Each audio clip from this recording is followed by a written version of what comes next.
Hello students and welcome back to my channel. Today we will discuss a very important topic from the chapter Heredity and Evolution. The topic is principle of inheritance. Okay, as this principle is also known as laws of Mendel. So let's start the session. Principle of inheritance. There are so many things about Mendel's law or Mendel's principle. Clear? अब बहुत basic सी चीज मैं आपको बताऊं तो Mendel's को father of genetics बोला जाता है. क्यों बोला जाता है? बिकॉज आप जानते हो Mendel was the first person who performed qualitative and quantitative inheritance. Okay, तो मेंडल का जो एक्सपेरिमेंट था जो आप इससे प्रीवियस वीडियो में देख चुके हैं, मैं लिंक डिस्क्रिप्शन में दे दूंगा. मेंडल का जो एक्सपेरिमेंट था वो पाइसम सटाइवम पे था. हम लोग बहुत शॉर्ट फॉर्म में बेसिक चीज पहले समझ लें कि what was actually Mendel's law, तब आपको लॉस को समझने में बहुत इजी हो जाएगा. ओके, तो Mendel's performed his work on pisum sativum. तो Mendel's performed his experiment on Pisum sativum.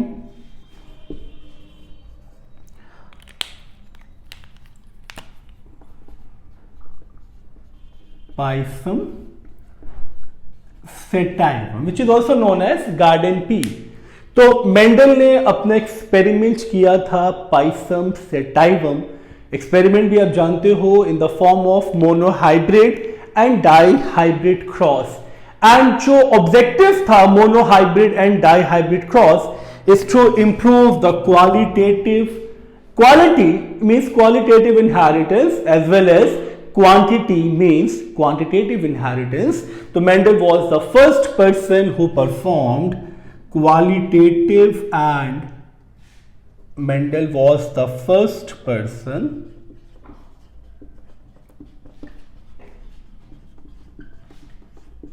who performed qualitative and quantitative inheritance. Qualitative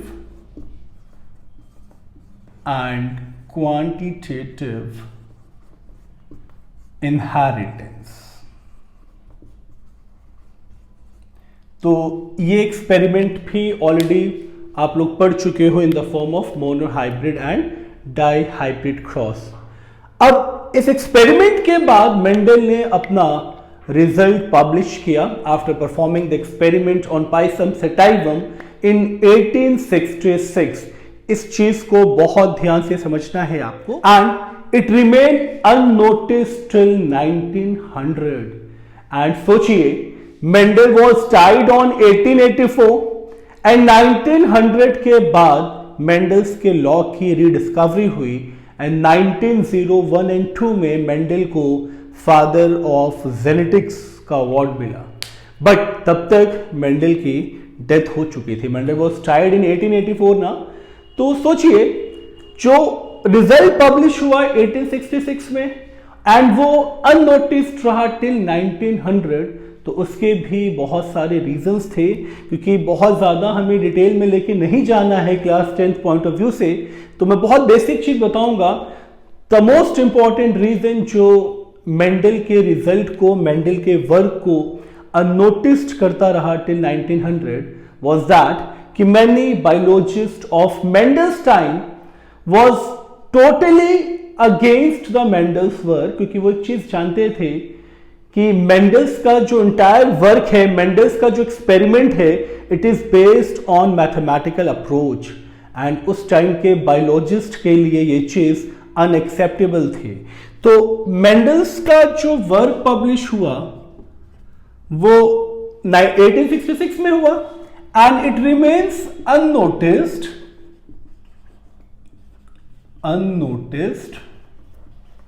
till 1900. Okay, and in 1901 and मैं एक चीज और मेंशन कर दूं यहां पे, तो Mendel published his work in 1866 and it remains unnoticed till 1900 because many biologists of that time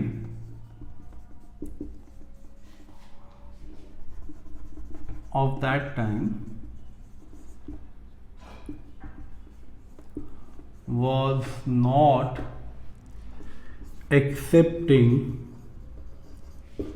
Mendel's phenomena of biological approach with mathematics. of biological and mathematics approach भी इसको mention कर सकते हैं, of biological and mathematics approach. Clear है यहाँ तक आपको? तो ये चीज़ आपको समझना बहुत ज़रूरी थी कि 1866 में रिजल्ट या मेंडल्स का वर्क पब्लिश हुआ, अननोटिस्ड रहा टिल 1900 तक, क्योंकि बहुत से बायोलॉजिस्ट उस टाइम पे ये चीज़ मानने को तैयार नहीं थे कि बायो में मैथ्स का कोई फिनोमेना अप्लाई किया जा सकता है. बट हुआ क्या, फिर three scientists in 1901 and 2, okay, these three persons or these three scientists were from three different regions of Europe. Okay, तो 1901 and 1902 में three person आए, and these three persons were Hugo de Vries, Karl Correns and von Schermack, okay, who rediscovered Mendel's law, and finally they accepted and they proved that Mendel's work is applicable for some of the traits. Okay, so they proved Mendel work is applicable for some of the trait in some plants only or in some organism only. In some organism only. And एक चीज आपको बहुत अच्छे से समझनी है कि जो मेंडल्स का एक्सपेरिमेंट था या मेंडल्स का जो लॉ ऑफ इनहेरिटेंस था, it was previously known as Mendel's postulates, and these three persons convert postulates into Mendel's law or Mendel's principle. Okay, तो ये चीज बहुत अच्छे से याद रखनी है. till 1900, okay, Mendel's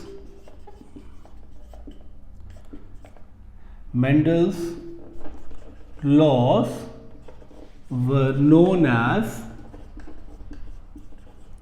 Mendel's postulates. पहले इसे मेंडल postulates के नाम से जाना जाता था, but after 1901 and 2, due to rediscovery by the three person, already मैं मेंशन कर चुका हूं. तो रीडिस्कवरी के बाद Carl Correns was the person, Carl Correns ने ही पोस्टुलेट्स को कन्वर्ट किया था इनटू मेंडल्स प्रिंसिपल और मेंडल्स लॉ. तो कार्ल कॉरेंस कन्वर्ट्स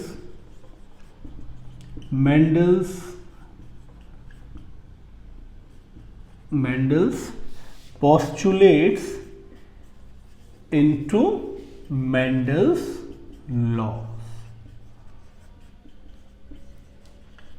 ओके, तो ये पॉइंट आपको बहुत अच्छे से याद रखना है मेंडल्स के लॉ में. But this is a very important point कि 1866 से 1900 तक मेंडल्स के लॉ को और मेंडल्स के प्रिंसिपल को मेंडल्स का पोस्टुलेट माना जाता था.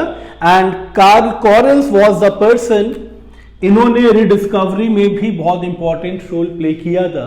तो कार्ल कॉरेंस ने ही कन्वर्ट किया था मेंडल्स के पोस्टुलेट को into Mendel's laws. Okay, and one more very important point कि Mendel's law universally acceptable नहीं है, क्योंकि ये जो पैटर्न ऑफ इनहेरिटेंस है ये सिर्फ कुछ ही ऑर्गेनिज्म पे अप्लाइड है, ये सभी पे अप्लाइड नहीं होता।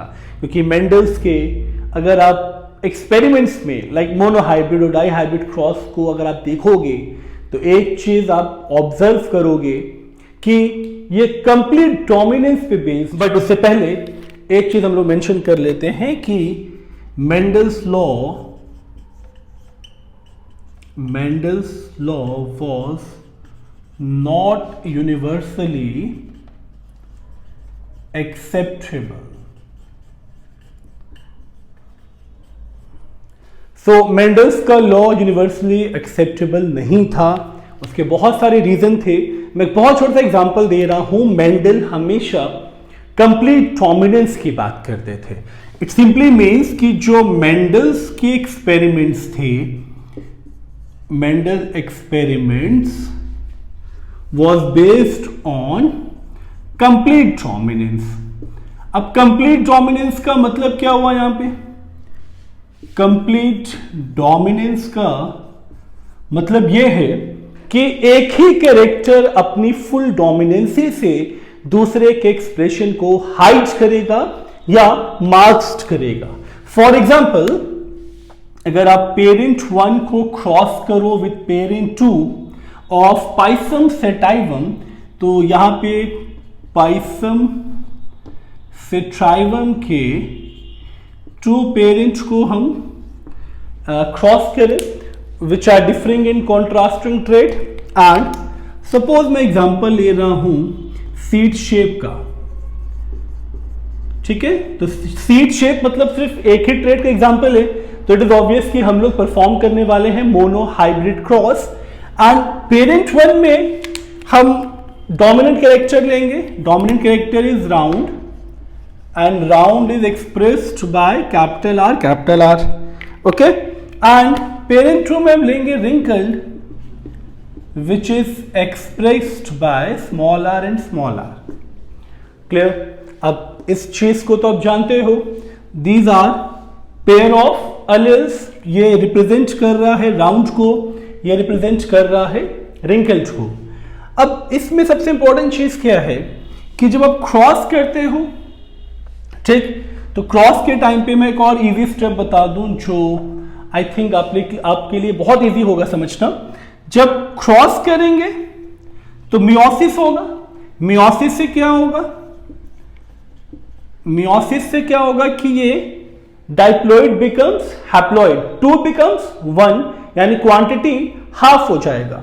यानी ये कैपिटल आर भी एक सेल का काम करेगा, गैमीट का काम कर रहा है यहां पे, and this one also act as a gamete. तो ये जो डाइप्लॉइड ऑर्गेनिज्म था, now it becomes haploid, okay. 2 becomes 1 and 1, तो these 2 are gametes of parent 1. Similarly, these 2 are the gametes of parent 2. Clear? अब जब हम क्रॉस करेंगे तो by the use of Punnett square, okay, इस गैमीट्स को हम लोग यहां प्लेस कर ले और इस गैमीट को हम लोग यहां प्लेस कर ले। रिजल्ट क्या आएगा? Capital R with small R, cross करेंगे ना, capital R with small R, again capital R with small R, then capital R with small R and capital R with small R. It means कि अगर मैं phenotypic ratio की बात करूं for F1 only, these are F1 generation. और normally हम लोग करते क्या है, सिर्फ एक को भी क्रॉस कर लेते हैं, like capital R and small R, they fuse together to form F1 generation, capital R and small R. But ये चीज मैं इसलिए मेंशन कर रहा हूं क्योंकि एक चीज बहुत अच्छे से आपको समझनी है यहां पे कि F1 में ये भी राउंड आया, प्रोजेनी 2 भी राउंड है, प्रोजेनी 3 भी राउंड है एंड प्रोजेनी 4 भी राउंड है। यानी फिनोटाइपिक जो रेशियो आ रहा है इस क्रॉस के F1 प्रोजेनी का, फिनोटाइप ऑफ F1 वो 4:0 आ रहा है। 4:0 आ रहा है ना, क्योंकि 4 जो आप देख रहे हो, these 4 are the dominant traits और these 4 are the round trait. इसका मतलब क्या हुआ कि रिंकल्ड का एक्सप्रेशन F1 में नहीं आया। क्यों नहीं आया? क्योंकि ये रिंकल्ड के एक्सप्रेशन को हाइड कर रहा है, ये अपनी कंप्लीट डोमिनेंसी शो कर रहा है ना। जब अपनी कंप्लीट डोमिनेंसी शो करेगा तो ये अंडरस्टूड है कि R कैपिटल वाला तो एक्सप्रेस करेगा, स्मॉल वाला एक्सप्रेस नहीं हो पाएगा। तो जो ट्रेट F1 में अपीयर होगा वो डोमिनेंट है। अगर आप F2 निकालोगे तो आप जानते हो 3:1 फिनोटाइपिक रेशियो आता है, जिसमें 3 आपका डोमिनेंट है, 1 रिसेसिव है। जो ट्रेट F2 में अपीयर होगा अकॉर्डिंग टू मेंडल्स, जो ट्रेट F2 में अपीयर होगा वो रिसेसिव है। यानी 3 जो डोमिनेंट है वो तो डोमिनेंट रहेंगे, बट जो ट्रेट F1 में नहीं था मगर F2 में आया, बात को यहां आपको ध्यान से समझना है। जो ट्रेट F1 में नहीं था और F2 में आ गया, लाइक 3:1 में जो 3 है वो तो डोमिनेंट है, वो तो F1 में भी आया है, बट F2 में जो 3:1 का 1 वाला पार्ट है वो सिर्फ F2 में अपीयर हुआ है, F1 में वो एब्सेंट था, तो उस ट्रेट को रिसेसिव ट्रेट बोला जाता है। तो this is complete dominance, clear. But इसी चीज को अगर मैं इनकम्प्लीट डोमिनेंस की फॉर्म में शो करूं तो इनकम्प्लीट डोमिनेंस में मेंडल का पोस्टुलेट या मेंडल्स का लॉ अप्लाई नहीं होता है। इसलिए मेंडल्स के लॉ को यूनिवर्सली अनएक्सेप्टेबल माना गया है। वो यूनिवर्सली एक्सेप्टेड नहीं है क्योंकि ये सिर्फ कुछ ही ऑर्गेनिजम्स के लिए ट्रू है। मोस्टली ये लॉज या ये पैटर्न ऑफ इनहेरिटेंस बाकी ऑर्गेनिजम्स पे अप्लाई नहीं होता। तो मैं इस चीज को प्रूफ करूंगा बाय इनकम्प्लीट डोमिनेंस, जहां पे मेंडल्स का पैटर्न ऑफ इनहेरिटेंस अप्लाई ही नहीं होता है। ओके, तो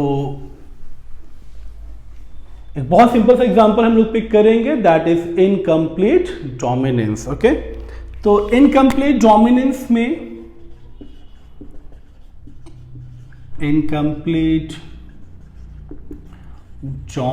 में लाइक कंप्लीट डोमिनेंस हमने पाइसम सेटाइवम पे किया था, इनकम्प्लीट डोमिनेंस हम लोग करेंगे मिराबिलिस चैलापा पे। Mirabilis jalapa is the name of plant, तो ये आपको याद रखना होगा। ओके, अब इसमें भी हम जो ट्रेट लेने वाले हैं for the hybridisation, that trait is flower colour. Okay, तो अगेन हमें करना क्या है, 2 इंडिविजुअल चाहिए हमें, parent 1 and parent 2, and parent 1 में जो डोमिनेंट वेराइटी है फ्लावर कलर की वो है रेड। ओके, एंड पेरेंट 2 में जो रिसेसिव वेराइटी है स्मॉल आर ये है वाइट। ओके, अब क्रॉस करने के लिए अगेन सेम प्रोसेस, मियोसिस होगा। यहां पे मियोसिस होगा तो क्या होगा, ये दोनों गैमेट बन जाएंगे, ये भी गैमेट बनेगा, ये भी गैमेट बनेगा। सिमिलरली यहां पे भी ये दोनों गैमेट बनेंगे। एंड फाइनली होगा क्या, अगेन यहां पे हम इसको पुनेट स्क्वायर से ही सॉल्व करेंगे। तो देखिए capital R with small R, again capital R with small R, capital R with small R, capital R with small R, and ये चीज जो आप देख रहे हो इनकम्प्लीट डोमिनेंस में, इसमें ये 4 के 4 जो प्रोजेनीज हैं, दीज आर पिंक। ओके, इसका मतलब बहुत सिंपल सा था कि अगर हम इसको मेंडल्स के पैटर्न ऑफ इनहेरिटेंस पे स्टडी करते तो डेफिनेटली ये आर जो है ये कंप्लीट डोमिनेंसी शो करता स्मॉल आर पे, एंड ये 4 की 4 प्रोजेनी रेड हो जाते। बट यहां पे ना रेड अपना एक्सप्रेशन दे रहा है ना व्हाइट अपना एक्सप्रेशन दे रहा है, ये दोनों अपना क्यूमुलेटिव इफेक्ट शो कर रहे हैं एज अ पिंक। बट इसे तो इनकम्प्लीट डोमिनेंस बोला गया, उसका रीजन ये है जब आप सेम पैटर्न ऑफ इनहेरिटेंस से, सेम मेथड से, जो मेंडल के मोनोहाइब्रिड में हम लोग F2 को ऑब्टेन करने के लिए अप्लाई करते हैं, सेम मेथड आप यहां पे भी अप्लाई करोगे तो रिजल्ट लास्ट में जो F2 का आएगा वो आएगा कुछ इस फॉर्म में आएगा ना। तो इसमें एक चीज देखिए कि रेड रीअपियर हुआ है, वाइट भी रीअपियर हुआ, और बीच में दो वेराइटीज जो है वो पिंकी है, पिंकी है ना। इसका मतलब F2 में दोनों पेरेंटल ट्रेट्स रीअपियर हुए, तो ये इनकम्प्लीट डोमिनेंस है, कंप्लीटली डोमिनेंट नहीं शो करेगा, कंप्लीटली डोमिनेंसी नहीं शो करेगा, क्योंकि अगर ये कंप्लीट डोमिनेंस शो करता तो F1 में ही ये चारों प्रोजेनिस रेड आ जाती, बट ये चारों पिंक आई। इसका मतलब ना कैपिटल आर ने अपनी डोमिनेंसी शो की, ना स्मॉल आर ने अपनी डोमिनेंसी शो की, बट ये रीअपियर हो गया F2 में, that's why it is known as incomplete dominance. Okay, पूरी तरह से डोमिनेंस तो नहीं है, बट हाफ कह सकते हैं ना। हाफ इसलिए कह सकते हैं बिकॉज यहां पे पेरेंटल ट्रेट वापस आया है, तो यहां पे इसको हम इनकम्प्लीट डोमिनेंस तो मेंशन करेंगे क्योंकि ये रीअपियर हुआ है। ओके, तो अब आपको बात समझ में आ गई होगी, क्योंकि मेंडल्स का लॉ यूनिवर्सली एक्सेप्टेबल नहीं है, and this is just a simple example जो इस चीज को प्रूफ करता है कि मेंडल्स का पैटर्न ऑफ इनहेरिटेंस सभी प्लांट्स या सभी ऑर्गेनिजम्स पे अप्लाई नहीं होता है। So let's start with Mendel's first law, law of dominance. So law of dominance समझने के लिए सबसे इंपॉर्टेंट चीज यही है जो मैंने अभी आपको कंपैरिजन शो किया between the complete and incomplete dominance, क्योंकि law of dominance directly means complete dominancy of alleles or complete dominancy of one allele which expresses itself and hides the expression of another. Okay, तो इस चीज को पहले जो theory point of view से हम लोग स्टेटमेंट समझेंगे, एंड उसी स्टेटमेंट को मैं एक बहुत सिंपल से क्रॉस से प्रूफ करूंगा, तो वो कंसेप्ट आपको बहुत इजीली समझ में आएगा। So let's start with first law, law of dominance. इसको प्रिंसिपल ऑफ डोमिनेंस भी बोलते हैं। ओके, तो क्या है ये लॉ? ये लॉ बहुत सिंपल सा है और ये तब पोस्टुलेट्स था जब मेंडल ने इसे पब्लिश किया था। ओके, तो लॉ ऑफ डोमिनेंस क्या कहता है कि when A cross is made between two individual, when A cross is made between two individual differing in a contrasting trait, differing in a contrasting trait. Okay, अब देखिए, when a cross is made between two individual, it simply means कि आपको दो individual चाहिए, तो हम parent 1 and parent 2 के form में दो इंडिविजुअल लेंगे। Differing in A contrasting trait, it simply means कि जो भी ट्रेट आप लोगे उसका ऑल्टरनेट फॉर्म लेना है।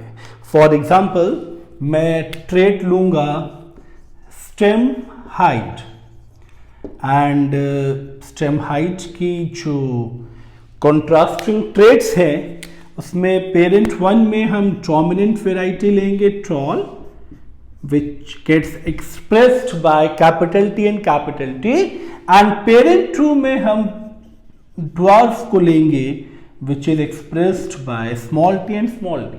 Okay, अब same चीज, so when a cross is made between two individual differing in a contrasting trait, okay, cross हम करेंगे, तो when we obtain F1 progeny, तो in F1 progeny the allele which expresses itself, the allele which expresses itself and hide the expression of, hide or masked the expression of another is known as dominant allele,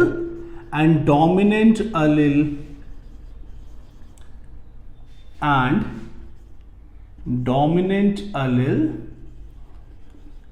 expresses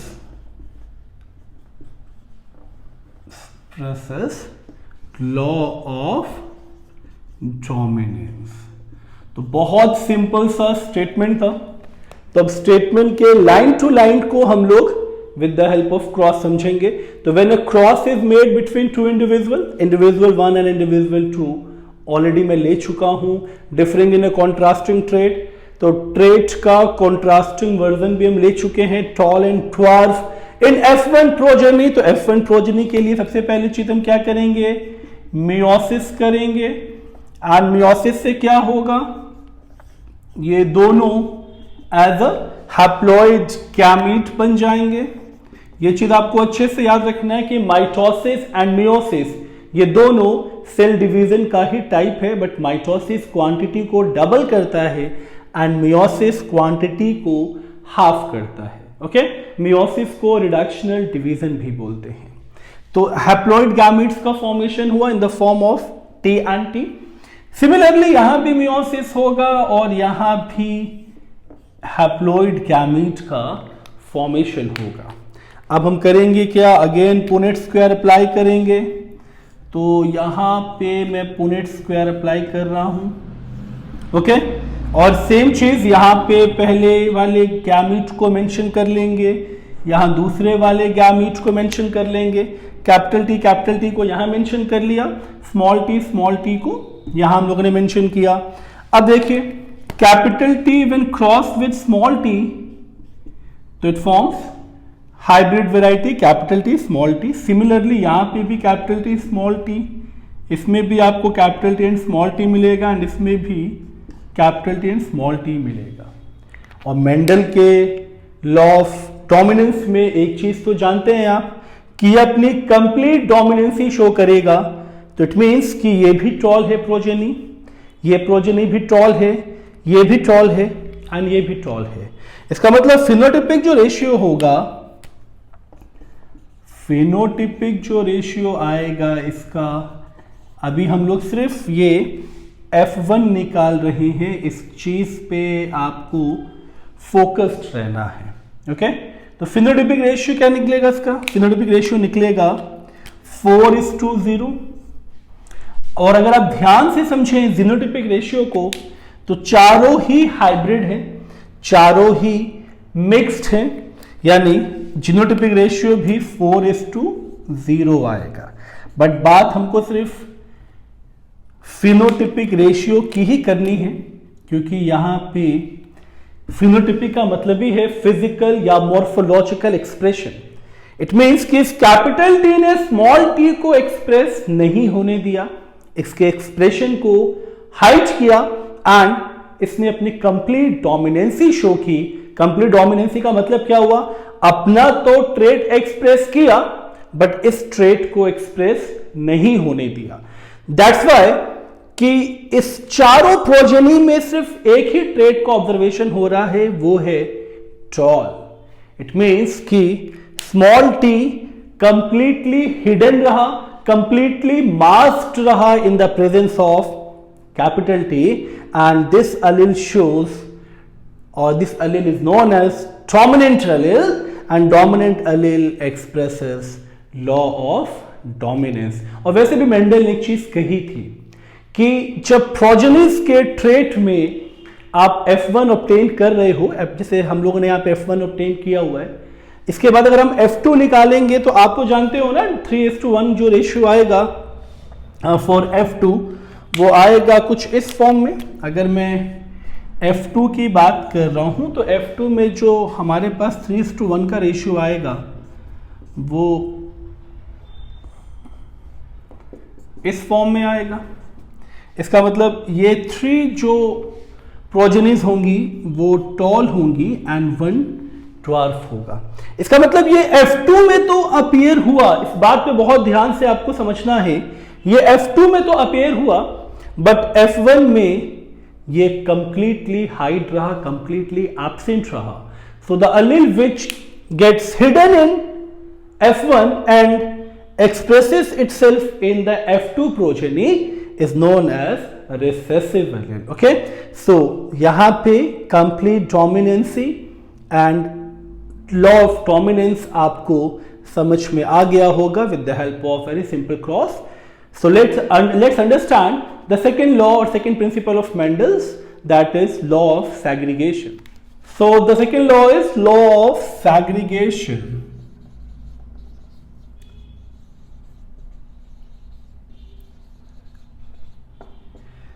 तो सबसे पहले इस law को समझने से ज्यादा important ये है कि आप सेग्रीगेशन का मतलब जानो। सेग्रीगेशन का मतलब होता है सेपरेशन, और ये लॉ किस चीज की सेपरेशन की बात कर रहा है ये बहुत इंपॉर्टेंट है। ओके, एक्चुअली ये लॉ सेपरेशन ऑफ अलील की बात कर रहा है। इसका बहुत सिंपल सा एग्जांपल जो मैं कंपेयर करूंगा between alleles as well as between chromosomes, तो शायद ये चीज आपको समझना और इजी हो जाएगा कि सेग्रीगेशन का मतलब क्या है। सपोज इस चीज को अगर हम क्रोमोसोम के बेसिस पे समझें, तो यहां पे हम as a basis of chromosome इसको समझने वाले हैं।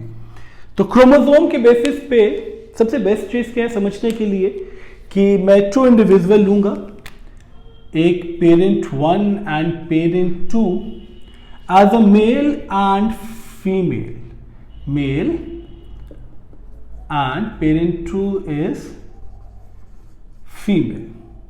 Clear?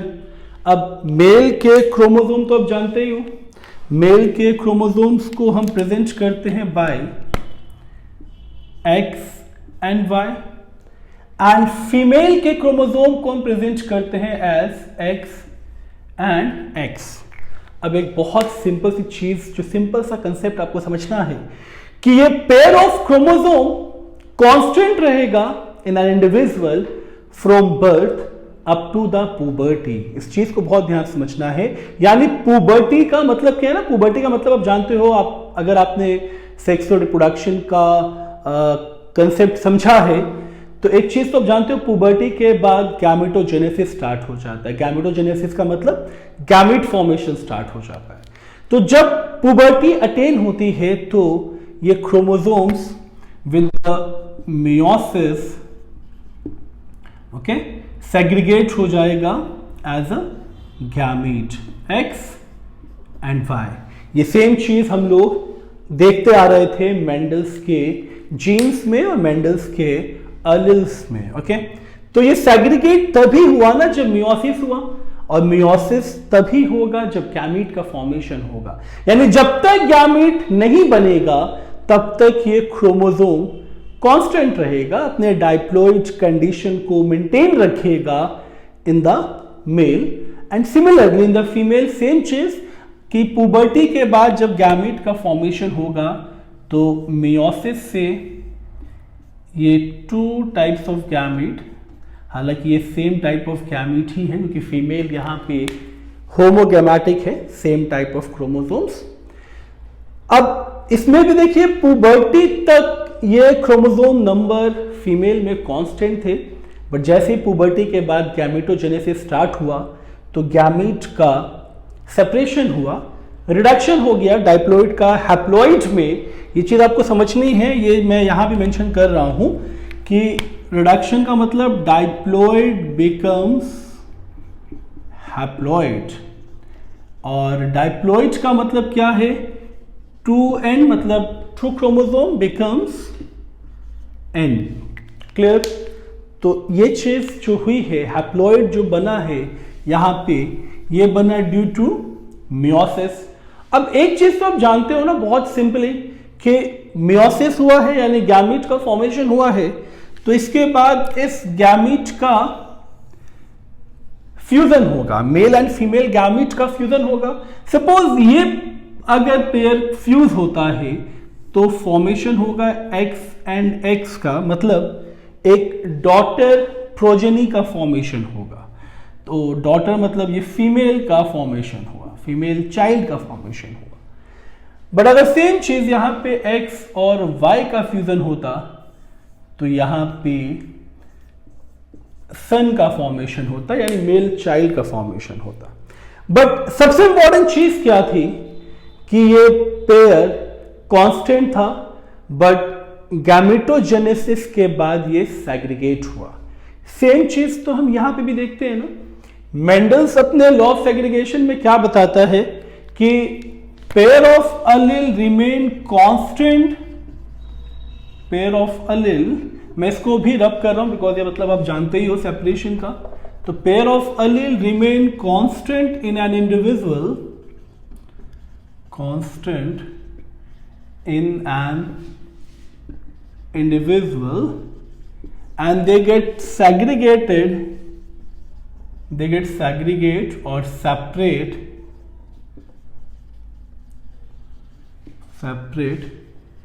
during gamete formation only, during gamete formation only। अब इस चीज को, इस स्टेटमेंट को भी हम लोग with the help of cross समझेंगे तो लॉ ऑफ सेग्रीगेशन भी बहुत इजी हो जाएगा। देखिए, pair of allele remain constant, pair of allele का मतलब क्या हुआ, अगर मैं जीन को एक्सप्रेस करूं in parent 1 and similarly in parent 2, okay, और आज हम लोग इसको एक्सप्रेस करेंगे विद स्टेम हाइट अगेन। तो पेरेंट 1 में जो अलील पेयर है वो है capital T and capital T. Similarly parent 2 में ये small T and small T which expresses 12। अब आप एक बात जानते हो कि जब तक इनका गैमेट फॉर्मेशन नहीं होगा ये as it is constant pair के फॉर्म में मेंटेन रहेगा इन एन इंडिविजुअल। यानी जब तक आपको सेग्रीगेशन करके इसके गैमेट को सेपरेट नहीं करना है तब तक ये चीज होगी ही नहीं। अगर ये चीज नहीं हो रही है इसका मतलब ये एज इट इज अपना डाइप्लॉइड कंडीशन रिस्टोर रखेगा। बात समझ में आ रही है ना? सेम चीज यहां पे भी तो थी, ये क्रोमोसोम डाइप्लॉइड फॉर्म में स्टोर था, यहां पे ये अलील डाइप्लॉइड फॉर्म में स्टोर है। बट अगर गैमेट फॉर्मेशन होगा या मियोसिस होगा तो मियोसिस के टाइम पे क्या होगा, मियोसिस के टाइम पे यही होगा ना कि सेग्रीगेट हो जाएगा। तो अगर मियोसिस हम करेंगे तो ये कैपिटल टी अब सेग्रीगेट हो गया है।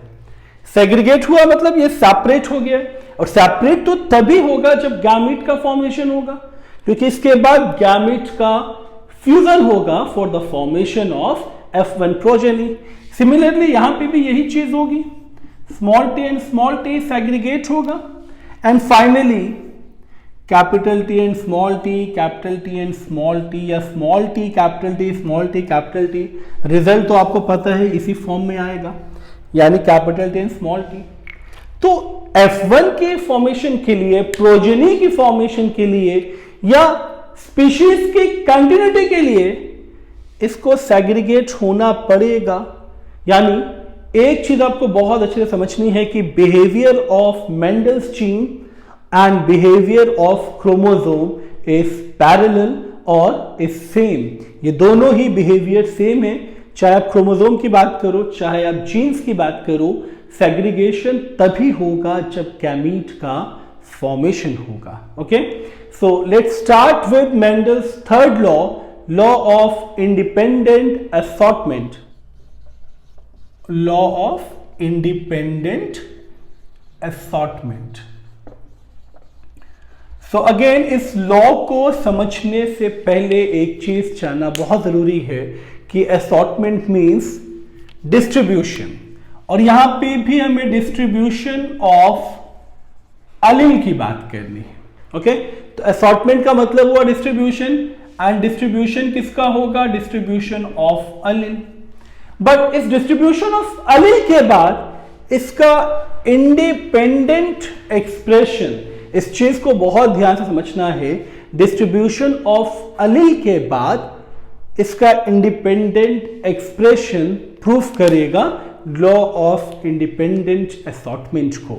ओके, इसका मतलब बहुत सिंपल सा है कि ये चीज सिर्फ और सिर्फ आप डाई हाइब्रिड क्रॉस के थ्रू एक्सप्लेन कर सकते हो, क्योंकि जब आप डाई हाइब्रिड क्रॉस करते हो तो करते क्या हो आप, इन डाई हाइब्रिड क्रॉस जब आप टू इंडिविजुअल लेते हो, पेरेंट 1 एंड पेरेंट 2, तो टू ट्रेड्स को एक साथ लेते हो ना, for example round and tall, similarly wrinkled and dwarf. Clear? अब देखिए इस चीज में, यानी इस parent one and parent two के क्रॉसिंग में जब आप इसको क्रॉस करोगे तो एक चीज कॉमन है ना कि पेरेंट वन पहले पेरेंट वन के साथ क्रॉस करेगा तो capital R and small R आएगा। Similarly capital T and small T cross करेगा तो capital T and small T यानी F1 हमारे पास इस फॉर्म में ऑब्टेन होगा। फिर हम F2 निकालेंगे। मैं यहां F2 नहीं निकालूंगा बिकॉज मैं पहले ही monohybrid and dihybrid cross पे वीडियो बना चुका हूं, लिंक मैं डिस्क्रिप्शन में दे दूंगा। बट जब हम F2 निकालेंगे हमारे पास 9:3:3:1 का फिनोटिपिक रेशियो आएगा। एंड ये जो फिनोटिपिक रेशियोज हैं इसमें सिर्फ एक चीज पे आपको फोकस करना है। अगर आपने ये चीज समझ ली तो इंडिपेंडेंट असॉर्टमेंट आपको कभी नहीं भूलने वाला है।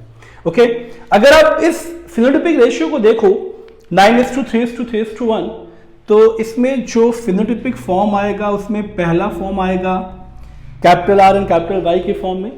इट मींस कि दोनों ही ट्रेट डोमिनेंसी शो करेंगे, चाहे वो इस फॉर्म में शो करें या वो इस फॉर्म में शो करें।